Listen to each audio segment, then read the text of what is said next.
welcome to our very first episode of Witches and Wine, where we talk about witchy stuff and wine, because who doesn't love to drink wine?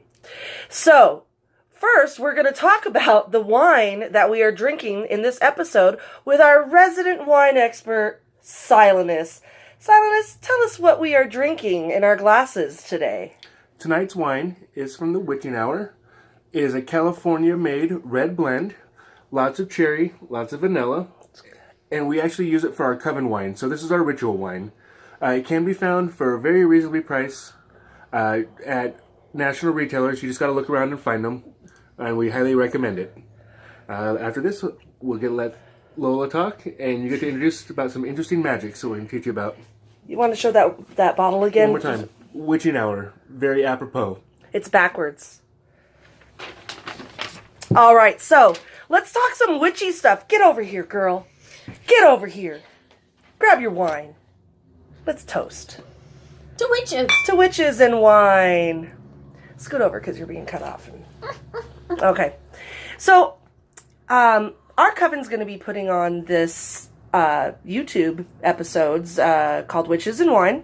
And I wanted our first one to focus on some of the talents that some of our Coven members have. And Aurora here she's got lots of talents, but the one that I wanted to talk about today, or tonight, is she's a medium. She talks to dead people. She sees dead people. I do. I see dead people. Dead people are sometimes drunk like us. No, we're not drunk. Not yet. Not yet. Not yet. Cheers. Cheers. And to our first episode. I know. So, what I wanted to talk about first is Aurora. Mm-hmm. Hi. Hi. Welcome. Thank you. She's my Coven sister.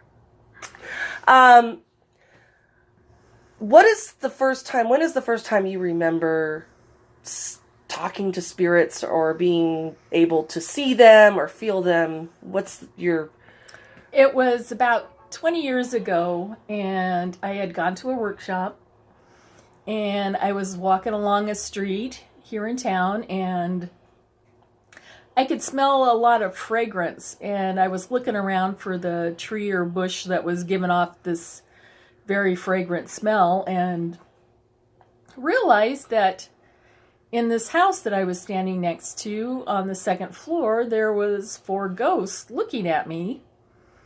And I realized they were looking at me at the same time they realized I could see them. And so I went around the block, and kind of freaked me out. And I went around the block, and they went from that window over to the next window where my car was parked, and watched me get in my car. And I was freaked out. I thought they were going to follow me home and haunt me and all this stuff. Ghost stalkers. Yeah. So did you... The smell was the first thing. Is that something that you still have, or? I've had it off and on. Like I know when my dad's around, because he used to smoke cigarettes, and I'll smell cigarette smoke around. And nobody around you is smoking or is a smoker. No. Yeah. And sometimes when I'm connecting with women especially, you'll notice a certain fragrance that they, was kind of like their signature scent. Yeah, like grandma's rose. Yeah. One of my grandmothers, is it a grandmother thing to wear rose? My grandma wore a lot of rose. Yeah. So sometimes... Rose and lavender seem to be the big ones. Yeah. My dog is growling in the background. She wants to be part of the show. Yeah. One of them does. We have 2 of them. Anyway, so... Besides smell, what is something that you feel now because let me tell you, this woman, she is the real deal. Like, she has seen stuff that she would, it's amazing. I've got a story for you, but we'll get to that in a minute. What do you usually, when a spirit comes in, and how do you know, what do you feel? It used to make me really nauseous. And so I would just get like this, hit with this intense energy, and it would make me nauseous. But now I notice it more around my head. I'll feel a pressure around the crown of my head to the back of my head. Like something's pushing on it, or a headache, or more like somebody's pushing on it. Oh, okay. You just feel this. It's like energy pushing on it. Yeah. A pressure. Yeah. Yeah, a pressure. And so I'll feel that, and I'll know, okay, there's spirit around here, and sometimes if I'm not paying attention, it's like I don't notice any physical symptoms, and then all of a sudden I'll just see somebody there, and it's like, oh, okay. Oh, wow. Yeah. That now, in the beginning, I'm sure it freaked you out. Does it still freak you out sometimes, or are you just so used to it? Sometimes it just surprises me. Like I was out walking the dog the other night and turned around and there was a farmer standing there. Yeah. In Airway Heights, where in her neighborhood, there's no farmers. No farmers. Yeah. And I just kind of looked at him and it just startled me. And I looked away and I looked back and he was gone. So yeah. So it's more startled or surprised, but not like you. But in the beginning, it probably. I mean, it's got to freak you out a little. Yeah. Yeah. So, what I want to talk about, Aurora is taking a mediumship course. Do you want to talk more about that? What it is and who teaches it? And I'm taking one right now from James Van Prague, who a lot of you probably know. He's written lots of books and does workshops and has online courses that you can take, and he also does tours where he does readings and stuff like that. So I'm taking it from him, and I'm also taking one from Carmel Joy Baird, who is a Canadian medium. Okay. And she has a show, My Mom's a Medium. I think that's the title of it. Oh, really? Yeah. On like TLC or? No, I think it's only in Canada because I've tried to watch the videos of it. Of course, that was a couple of years ago. I tried to watch the videos and I couldn't get it. So yeah. So when you watch medium shows, are there some that? Because I've always been curious. Like I've had my own experience with ghosts, but it's something that it just kind of happens occasionally. I lived with a ghost at an old apartment up on the South Hill. We're in Spokane, Washington, so anyone from Spokane, 8th and Monroe knows about the South Hill. There's the South Hill there's a lot of stuff going on up there. Yeah. So I lived with a ghost, and I saw the ghost he presented himself to me at the end. In the beginning he didn't, but I knew he was there. So I'm the kind that I know that something's there, but it's very rarely that I will actually see it or communicate with it. I can just be like, something's here. So I'm always curious because I love watching TV shows where they have the mediums. And do you ever watch a show and go, can you tell when people are faking it? Or do you just kind of have to, I mean, do you... I have been around mediums where I'm thinking that's not what I'm picking up on, but... Okay, but you don't know, maybe they're getting a different... Yeah, because everybody's going to pick up on something different. Yeah. A lot of times if you're working, like if we were working together, a lot of times we'd pick up on the same things. Yeah. But we'd still get different information or get it in different ways. Yeah. So it's like, I don't know if they're faking it, but I've gotten readings from some people that were mediums, and I'm like, that was just not hitting anything. Yeah, yeah.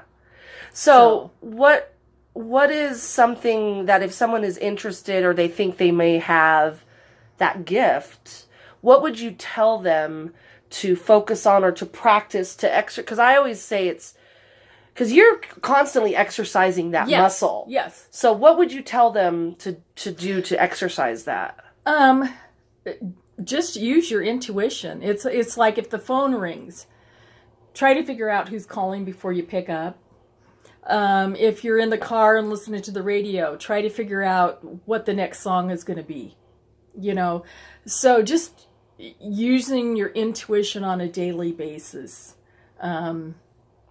reading tarot cards is a good way to get in tune with your intuition. And you can, when you do a reading, just the first thing that comes to your mind is usually the right thing. Our dogs agree. Yeah. Yeah. See? And so, go with your intuition. You can practice using psychometry. Can you explain that? Yeah. You can just pick up an object and hold it in your hand and just feel the energy of the object and just ask it to tell you something, and so you can pick up a lot of stuff doing that. You could get together with friends and take pictures. And we did this. Yeah. And don't let anybody see the picture and just hand it to them and just try to get a reading off the picture without looking at it and just feel the energy of it. Because the more you do that, it's a muscle. Yeah. It's like anything else. The more you do that, the more you're going to have stuff come up. Yeah. And the picture thing was really fun. I enjoyed that. Yeah. That was really cool because there were some things that I picked up on and I was like, oh, wow. Like you turn that picture over, right? And we would just kind of feel it or focus our energy. And that was really cool. I enjoyed that. I personally think that whatever, and if it's a name or a color or an image or a feeling that comes over you, go with that first. Yeah, go with the first, no matter how ridiculous it seems to you, go with the first thing that comes to your mind. That's going to be the accurate one. Yeah. And I've learned to really focus on that because hanging out with her and my other coven sister, which our next episode, we will talk to her because she's got some cool stuff to talk about. Yeah. But hanging out with them and just watching them and picking up on their energy has just being in their presence has just helped me go with my gut instinct to go with an image. I see images and colors when I close my eyes. And so I'm able to just say, okay, well, this is what I'm going with. I'm seeing, for some reason, I'm seeing an old man with a red coat, or I'm seeing the color blue. Blue keeps, so, it's the same thing. If something is communicating with you in some way that you can understand, because what I've understood, I can't remember exactly how this goes, but deity or spirits or whoever is contacting us, they don't speak our language. No. Right? Yeah. Yeah. They're going to show us in a way that we will understand. So whether it's symbols or colors or feelings. So that's them talking to us. Yeah. Absolutely. And it's a lot of times spirit will just show you signs or symbols. Sometimes you'll get words. But don't try to censor yourself, because that's usually what people do. They'll try to censor themselves. Yeah. Just go with the first thing that comes to mind, and no matter how ridiculous, and just go with it.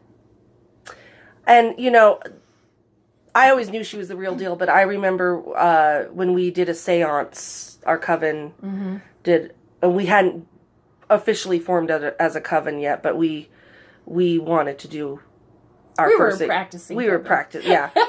And we did a seance, and you had told me about my friend who had passed away, and he was telling me that it was okay. Like, I needed to let go. And that was really huge, because I was holding on to some guilt because I felt like I had no closure with this person.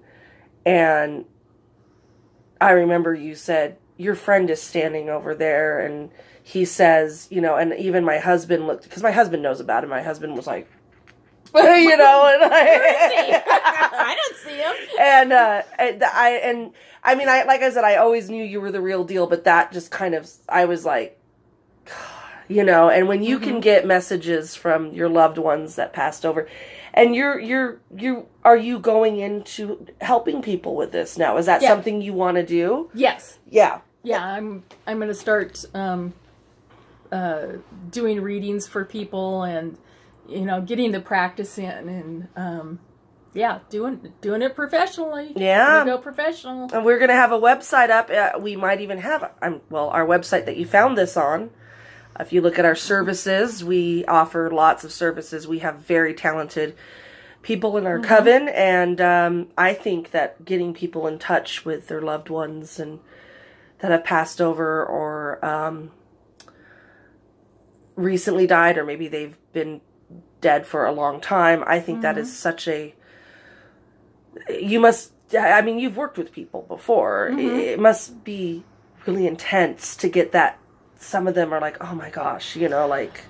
Yeah, but, most people just want to know that their loved ones are okay. Yeah. And that they're still a part of our lives. Yeah.